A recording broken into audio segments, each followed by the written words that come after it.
Tila napitpit na lata ang dump truck na ito sa Bayawan City Hall. Sa taas ng pinanggalingan bago mahulog sa isang bangin sa Bayawan, Negros Oriental. Pahirapan naman ang pagkuha sa mga siyam na sakay nito, kabilang ang driver na pawang mga empleyado ng City Hall.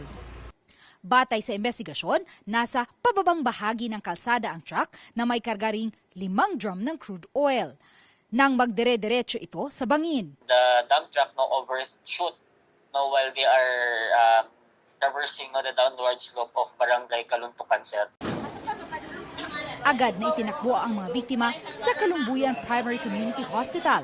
Ang siyam na sakay pero idiniklarang dead on arrival.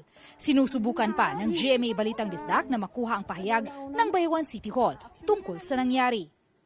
Para sa GMA Regional TV at GMA Integrated News, Luan Merondina, nakatutok 24 oras.